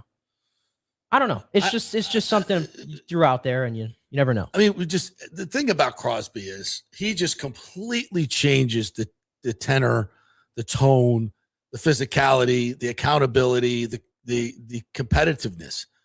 As I said many, many times, those guys are rare in this league. It's really hard to find guys that are uber competitive because the guys that are coming up today have all been trained about, NIL, and it's all about you and what you can get and get the bag. It's really hard to find super competitive guys that are leaders. It's hard. And a guy with this type of production at the position that you desperately need the most. And so I think very highly of him, and I think and this defense needs so much that you're bringing in not just one player but like two or three.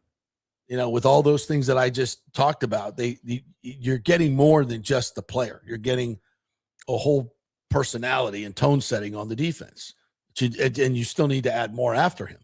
So I don't know. There's not a lot that I wouldn't pay for Max Crosby at this particular point, because defensively we just need such a complete overhaul. Yeah. And we need it to be so good that the defensive coordinator can't screw it up. Yeah. We need the talent to be. And again, if Todd can rush 4, the defense gets pretty good. It gets pretty don't good. Forget, he plays the run probably as good as Yes. any edge rusher in the entire league. That's another part of this. He's not just like a one-trick pony. He's an all-around just beast. Yeah. No, He's played with nobody of substance. Yeah. I agree 100%.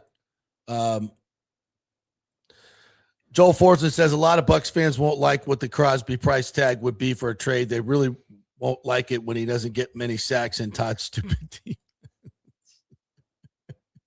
Well, I mean, here's the thing.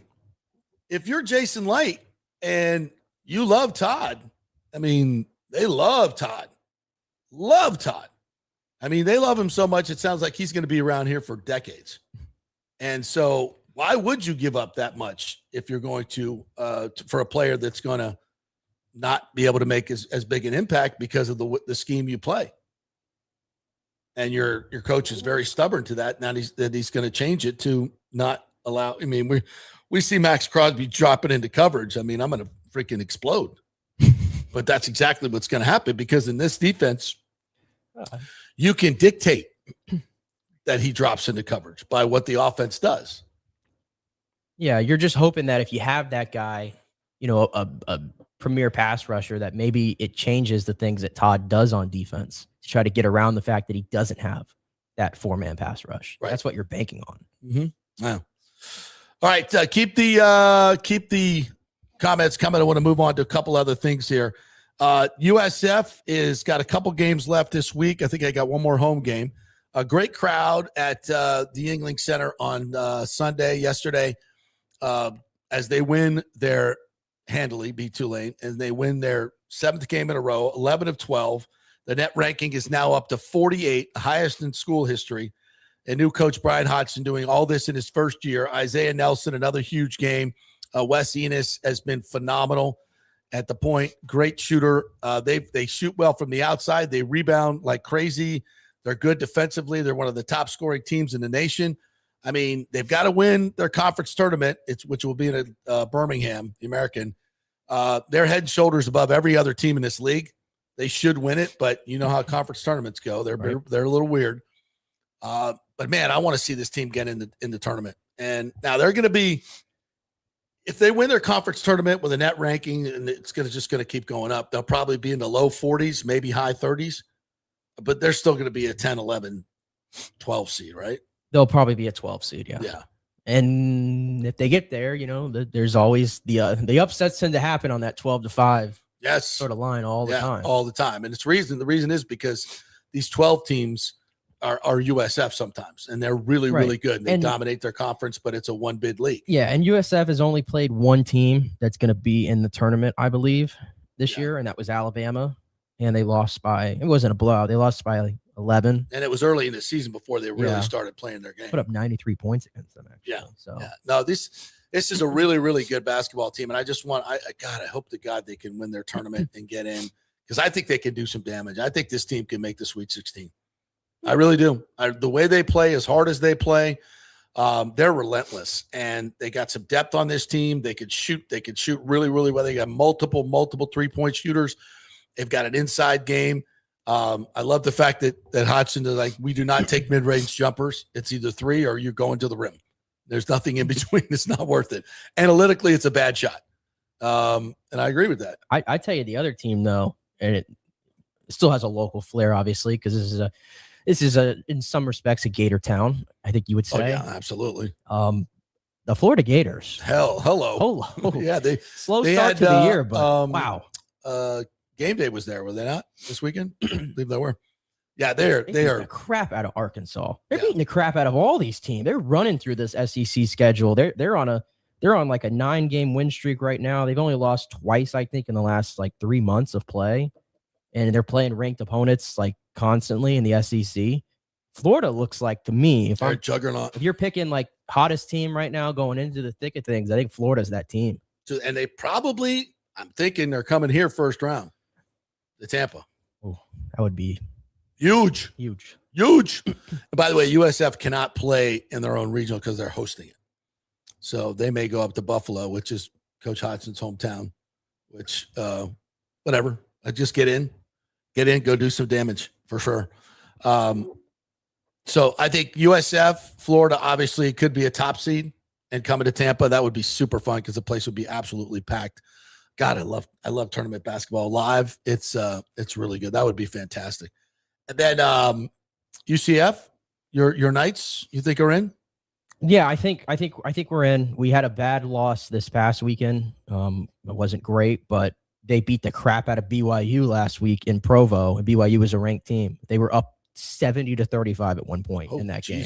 So UCF, as long as they don't have a collapse here these last couple games, like they lose both of them because they just lost to Baylor in a close one, they should be fine. Right now, like I pulled up our On 3, we have our bracketology over there, and I'm reading through it right now. UCF is projected to be a 10 seed at the moment and play in the East bracket in St. Louis. USF currently they're projected here to play in Philadelphia in their first game as a 12 seed, and right now against St. John's is our bracketology here. Okay, all right, Patino. So we got two, probably three teams from Florida.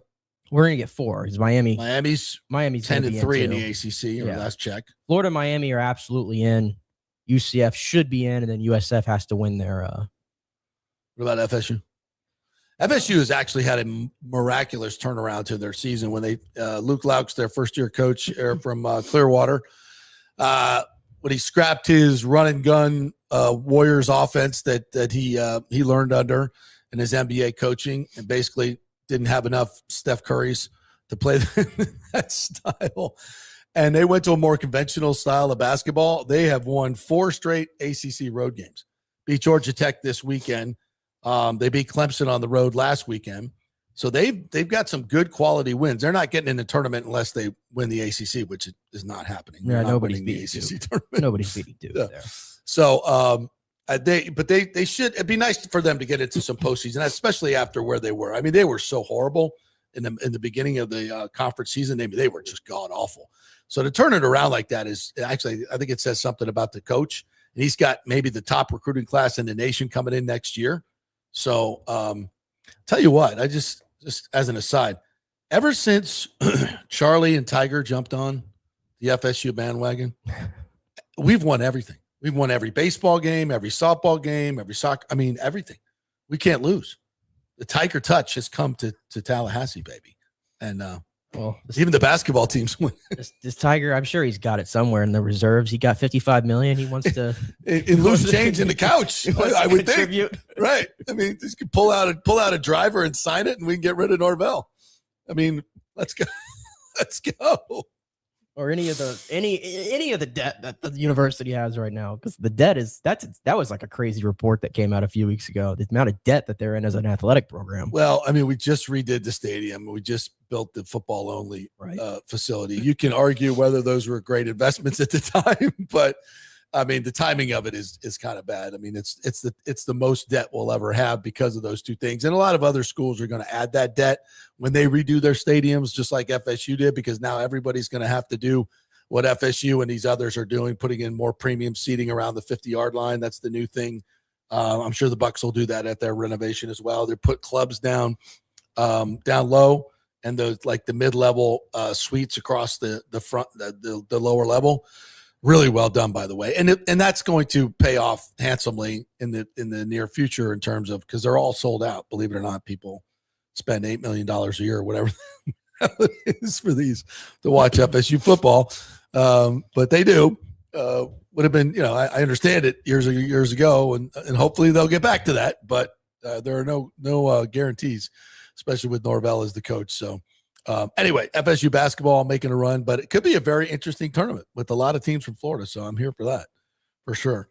The Rays, Jacob Melton hit another home run yesterday. Yandy homered yesterday. Who else homered? Fortes. Nick Fortes, the catcher. The catcher home run. How about that? Even though they lost 5-3, and Rasmussen looked really, really good for his second time. Boyle too. Boyle looked good. Shane pitches tomorrow. Ooh. Shane pitches tomorrow. Hold your breath. All right, hold your breath. Curious to see where that fastball's sitting at this point. He said a couple of weeks ago that it was sitting at like 95, 96, and he was throwing about 80%. I'll take it. So, but every time I'm going to watch him pitch from now on, I'm going to be like wincing. Yeah. I mean, it's can't help it, but all you do. And that's the thing about this pitching staff is you roll out Rasmussen, Pepio, Sugar Shane. I mean, that's a good top 3 as there is in the league. Yeah. If they stay healthy.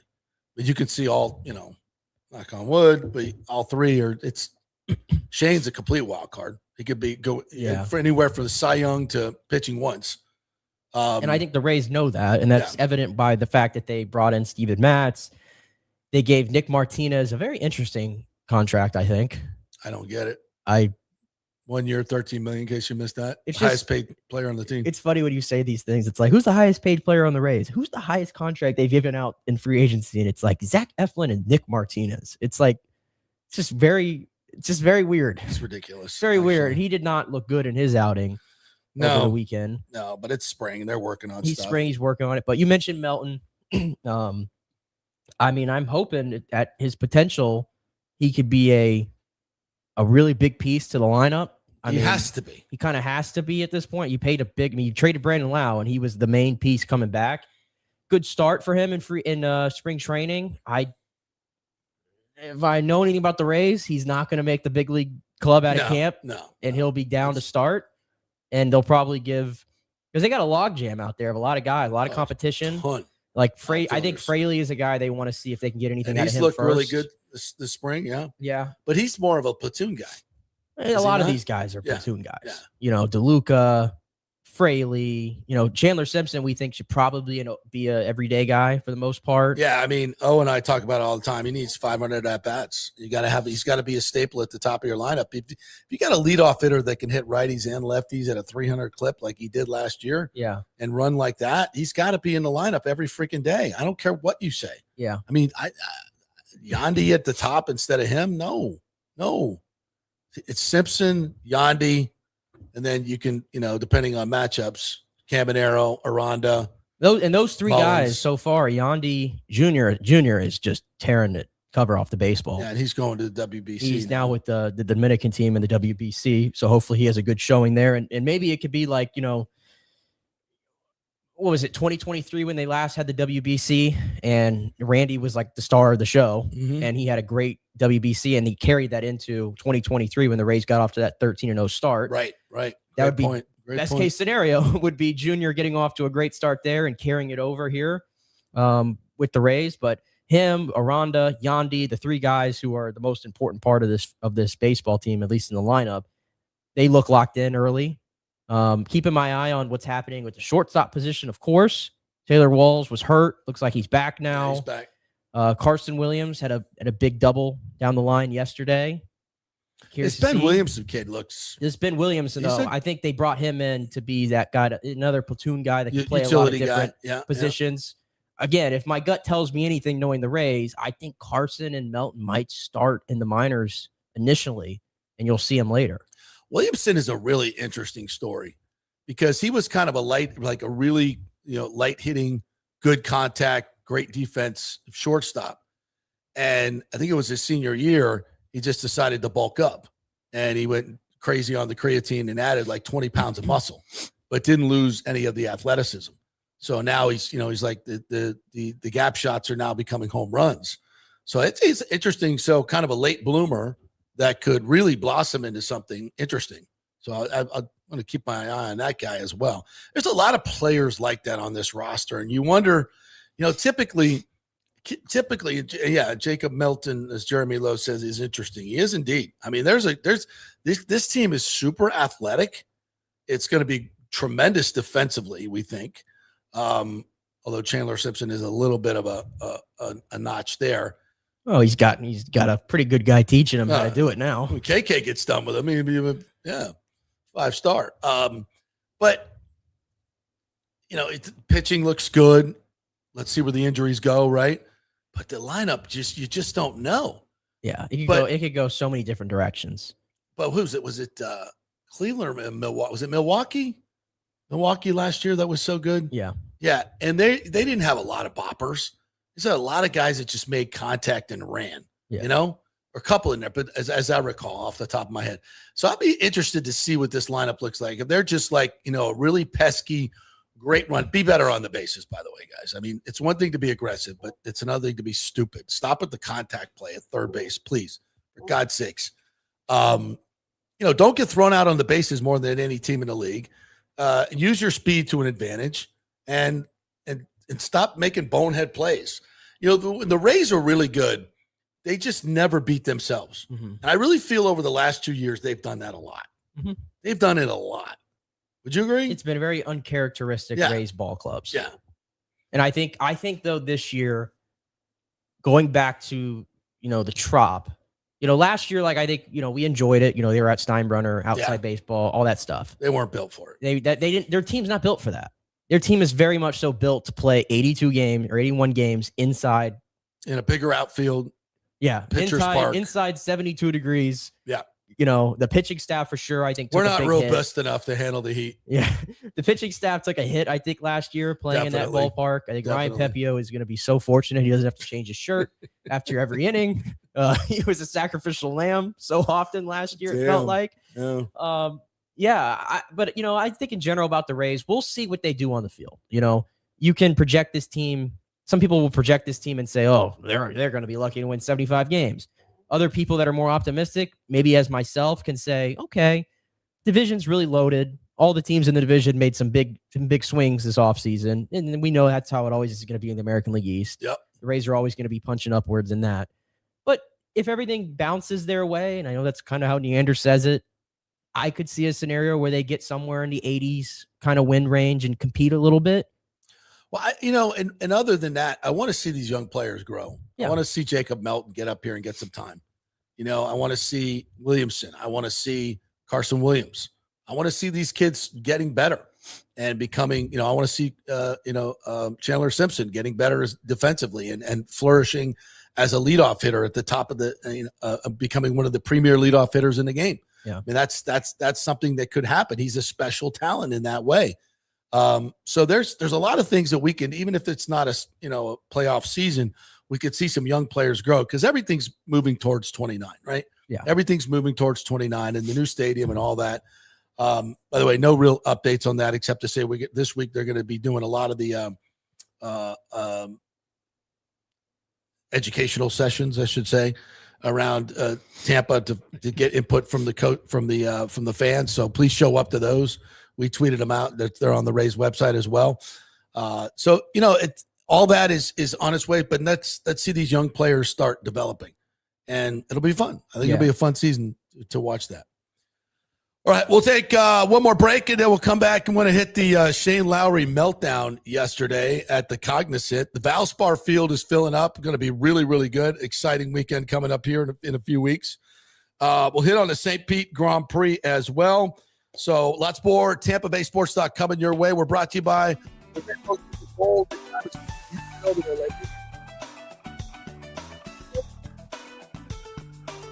watches area, a lot of pre-owned and new Rolex watches you can get there. So really, really good for you guys that were interested in those watches that you can afford them, those investments.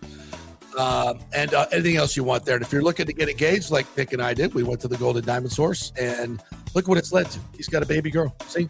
But you start with the ring and better a real diamond. Don't be an idiot. And the best place to get it is the Gold and Diamond Source. Best selection, best staff. They'll educate you on the 4 C's and much, much more. And you'll get what you pay for, which is something that you won't find at a lot of other jewelry places because they lie to you. Go somewhere you can trust, and that is the Gold and Diamond Source, 3800 Ulmerton Road. Back in 3. Here for Pitch Roofing, one of our new sponsors and the most reliable and honest roofers in the business. They love the Lightning, and Bolts fans be entered to win a pair of premium Mark Club seats with every free roofing estimate from Pitch Roofing. Seats include food and beverages, early access, premium entry, and a backstage tour of Lightning Vision with yours truly. Always get 2 to 3 estimates when replacing your roof, and be sure to include Pitch as one of those roofing companies. With a free estimate from Pitch, they're not trying to hard sell you. They educate you on your roof and the process. Even if you do not choose Pitch Roofing as your roofer, they want to leave you feeling informed, knowing the different materials and manufacturers, and understanding the process and warranties. Very, very important. Pitch is an Owens Corning preferred contract, Better Business Bureau accredited, and My Safe Florida Home approved. That's very important as well. Pitch prides themselves on full transparency and customer first level of service. They also offer financing options, including 0% plans, ensuring a stress-free experience. Call my friends at Pitch Roofing, 727-67-PITCH. That's 727-677-4824, or go to pitchroofing.com.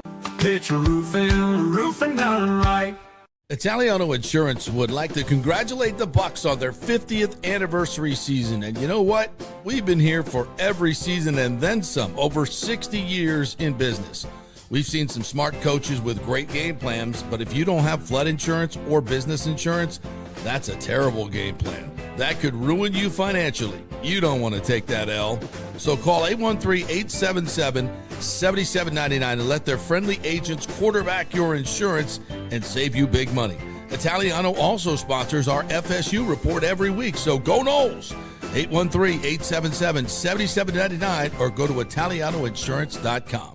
JP here for Riveters, the official sports bar and grill of the JP Peterson Show. We're located just south of Ray J and Steinbrenner Field, so it's a great pre- and post-game spot, and the happy hour is amazing. Monday through Friday, 3 to 7. Check out these specials. $3 Bud Light drafts, $4 domestic bottles, $5 wells, $6 premium wells, $6 cocktails like margaritas. It's unheard of.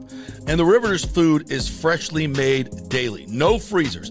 Happy hour food specials include $3.50 tacos and barbecue sliders. $6 you get edamame or chips with the beer cheese, which is amazing. $8 buffalo chicken dip, my favorite. The truffle fries, chili cheese fries, also $8 at happy hour. As well as other specials throughout the week, including Taco Tuesdays, you get $3 tacos, and Wing Wednesdays, 7 o'clock to 1 a.m. in the morning, you get our amazing wings, 5 for $5 and $5 wells and wines. That's a good Wednesday night. So if you're tired of the preppy, overpriced, generic sports bars, come see the amazing, friendly bartenders and staff at Riveters, where customer service really matters. Riveters, just south of where the Rays and Bucs play. We'll see you there.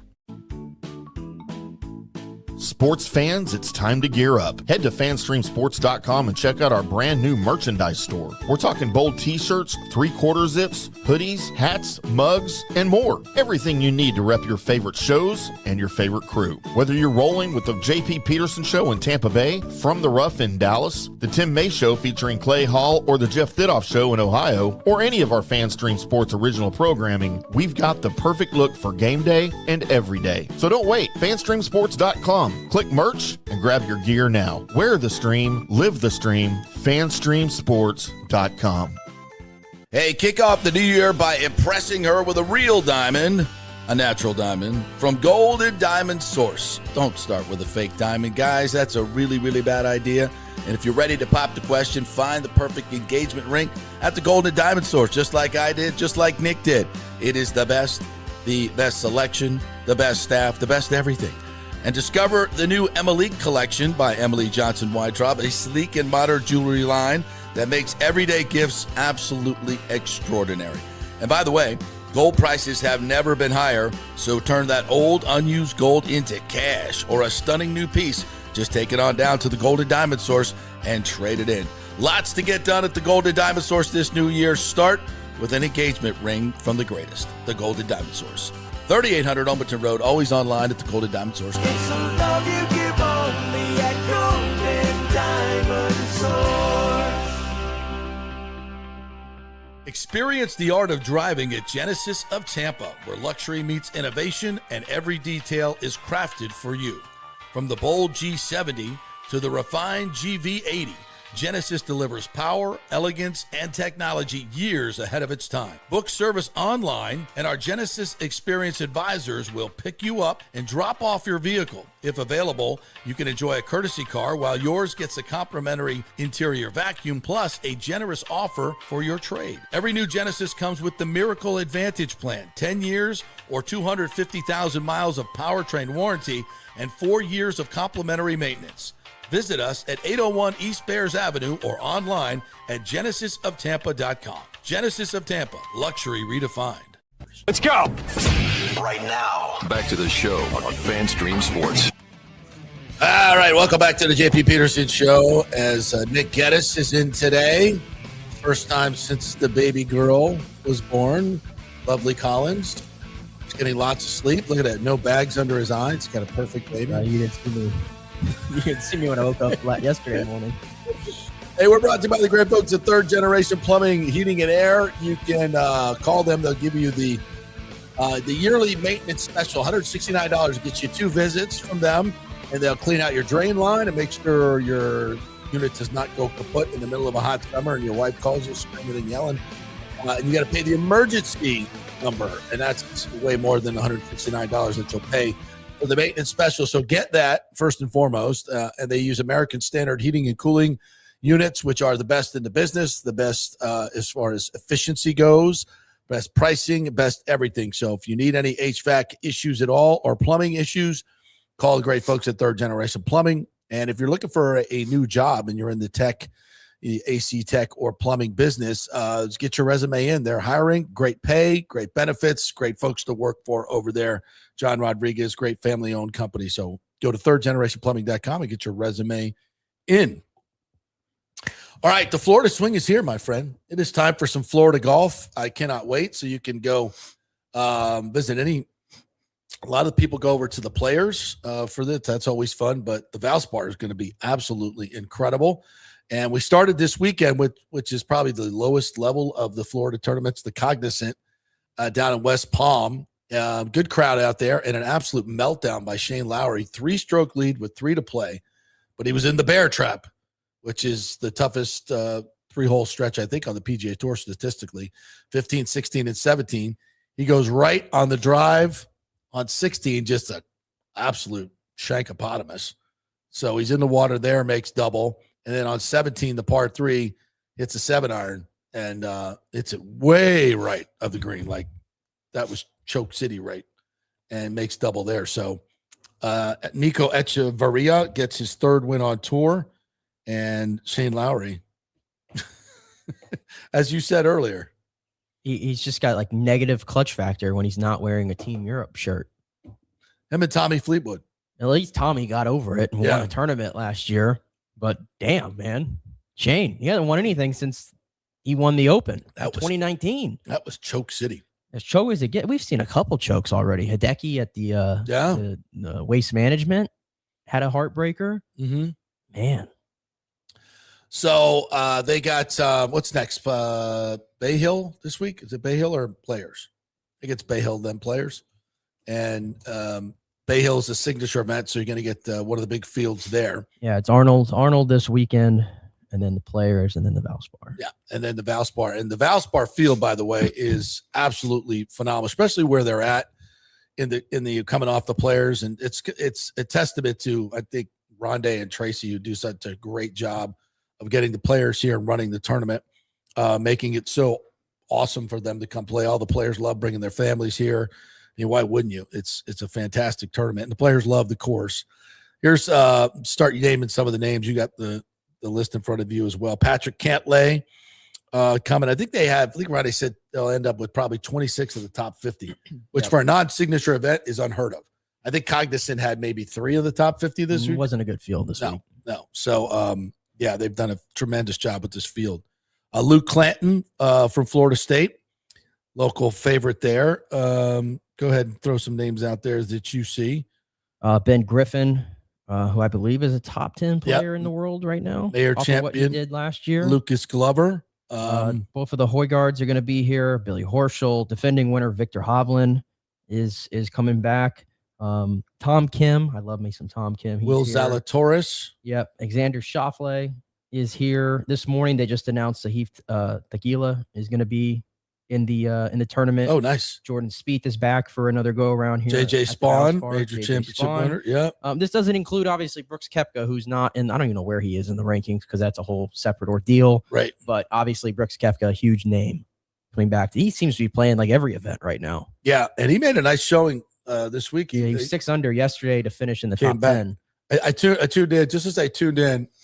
I forget who it was right before him, but they're both in the same bunker, and they both hold out from the bunker, like one right after another. I'm like, nice. Michael Kim will be here. Brooks Koepka, as you mentioned. Kashmir Keith Mitchell.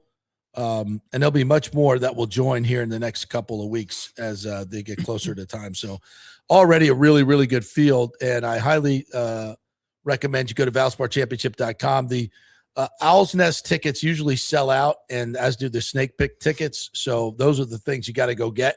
And they're the best tickets to have. Gives you all food and beverage, all the good stuff. So get out there for Valspar. I was out there playing last week with Rondé, and man, the course is just immaculate. Looks, even after I tore it up, it looks absolutely, the greens are fantastic. And the setup is, they've got so many different areas out there that not, even if you don't have a hospitality ticket, just the grounds ticket alone can get you in a bunch of different areas where they have special beverages and food choices. Just, even if you don't like golf, it's awesome.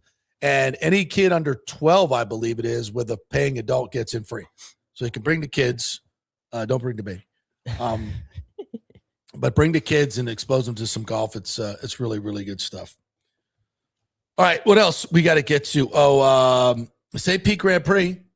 Another wonderful weekend for that. Hundreds of thousands of people out there watching cars go round and round. Round and round. Round and How many round. passes have we had for the lead in this vaunted event? You don't get any. You don't get any under green flag conditions. It's all about the pit strategies. Yeah. That you ever see a pass. And I watched a little bit of it yesterday. And once Alex Palou got in front, it was a wrap. He won by almost 13 seconds. Palau. Boom. Palau. Yeah. He is. Didn't you say they haven't had a green flag lead change in 4 years? It's something like that, like 3 or 4 years at this race. It just doesn't happen. It's impossible to pass under green flag conditions, apparently. But it's not it's a fun event. I'm sure it does a lot for the St. Pete community and everything. It's incredible. It opens the season on IndyCar. It's on Big Fox. It's not my favorite event to watch on TV necessarily because of that. And of course, I'm a NASCAR guy. But the best thing I thought yesterday that came out of that was they had Jameis Winston. He is at this point, he's a part-time quarterback and a full-time Fox Sports correspondent. Brilliant by Fox. I want anything this guy's doing to be in front of a camera. Jameis in the pits? Jameis in the pits. He did a version of Michael Waltrip's grid walk yesterday on IndyCar, and it was as you would expect. He's Jameis. And then at halfway through the race, I got to go find that on YouTube. Halfway through the race, they did an interview with him while the race was going on. And usually those little hits are like, a little 30-second, how great is it to be here? Jameis dragged it out to like a 5-minute spot in the middle of the race. Where was he? He was down there in the pits or wherever. Who was he talking to? The pit reporter for Fox. I'm not sure her name, but he also had his son with him. And his son, too, I'm telling you, is going to be just like Jameis Winston from Charismatic. He looked like he was probably like 6 or 7 or something. He was talking the entire time. Like literally star of the show yesterday was Jameis Winston and his son. I got to go back and watch that. I'm sorry I missed it. Yeah, and Gruden drove the pace car too. Saw that, yeah. He's at every event, it seems like nowadays. Why would he ever want to go back to coaching? That's what he said. He was at Daytona a couple weeks ago for the 500, and he was like, he interviewed him for the race, and he's like, yeah, I can't get a job in coaching, so now I'm starting to learn everything else now and apply it. So I think that's a better gig for Gruden at this point. Why would you want to coach? He's going to be hosting out at the Valspar. He has his own tent. Yeah. The Gruden Den. He gets a new box every day. Yeah. Fantastic. It's fantastic. But I was going to say, so the race itself, is what it is. But what was cool was Saturday. This was a doubleheader this weekend. Yeah. They had the NASCAR Truck Series race on Saturday. Now that, to me, was the show stealer of the weekend. This was the first time NASCAR has ever brought their trucks to St. Pete, and they did a combo deal with them both being on Fox.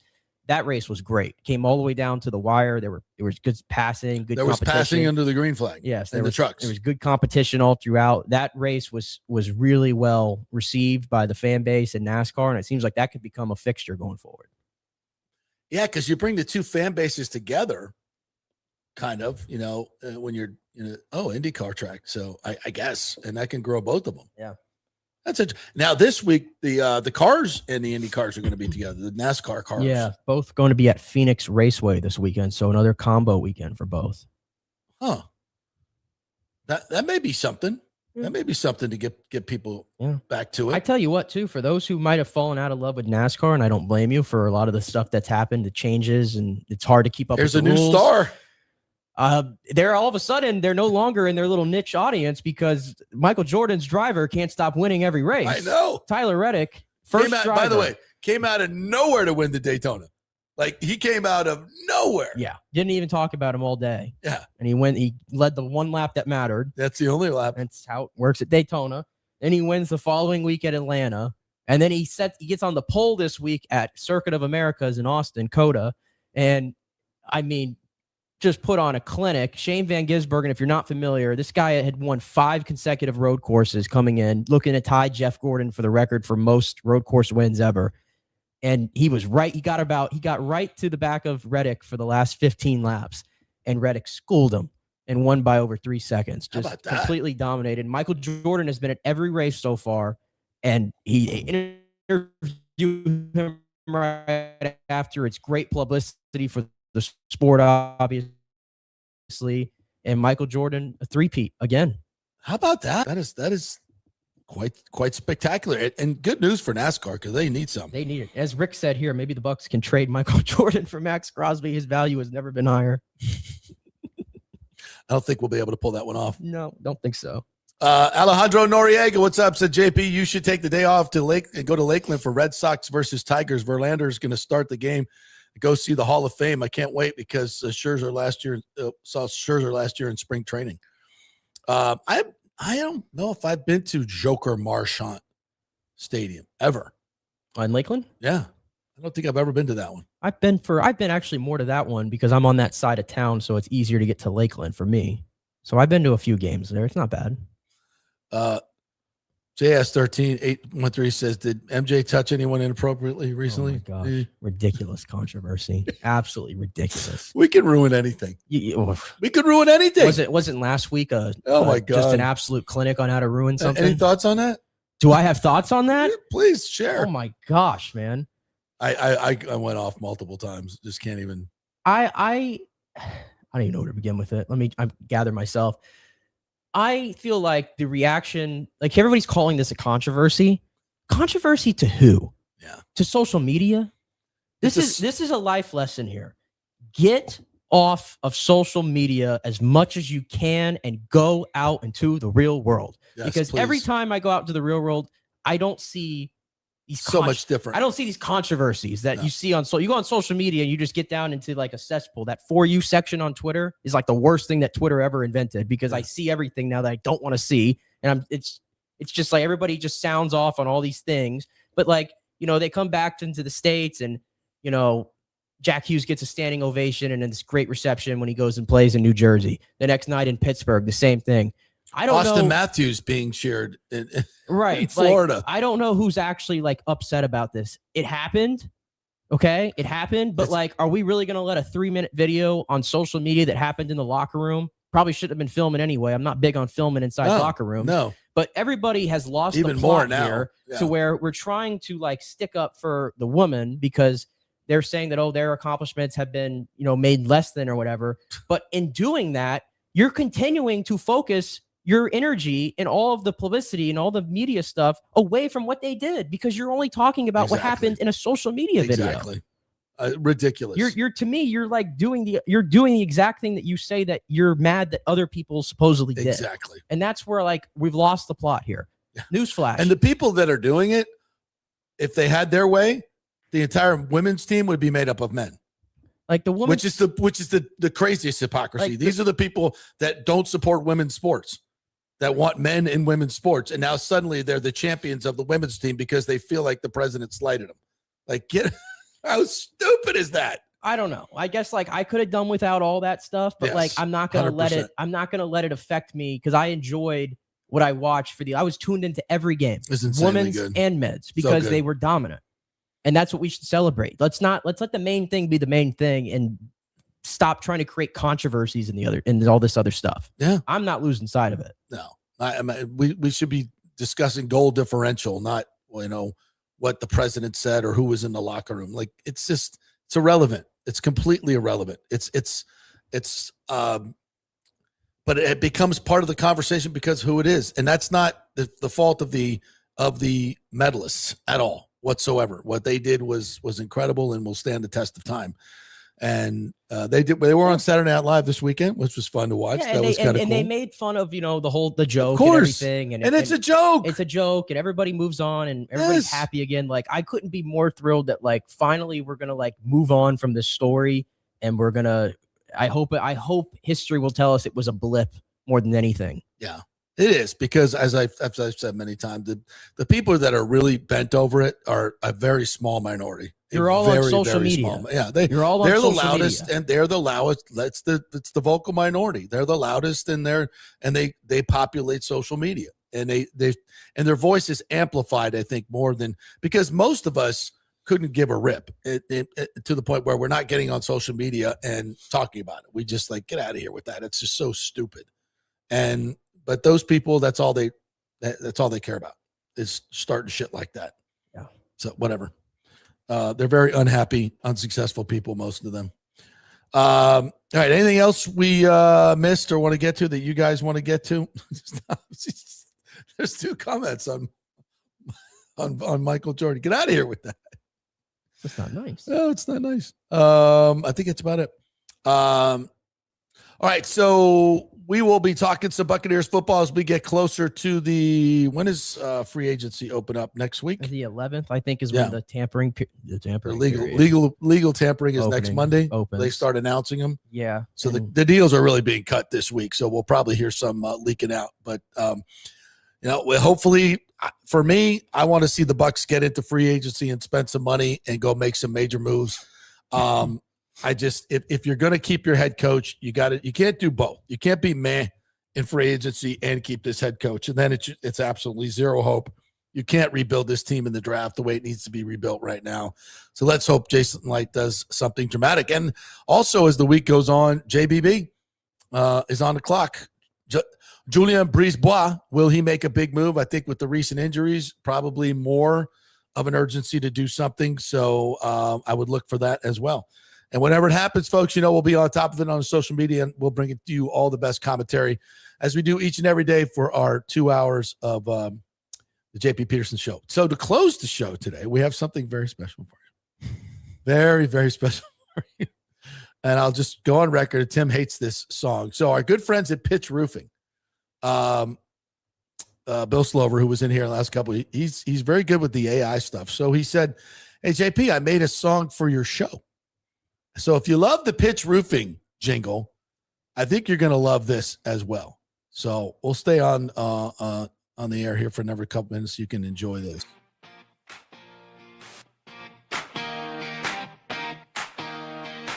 My top, Tampa Bay. Guys, please comment. You like it?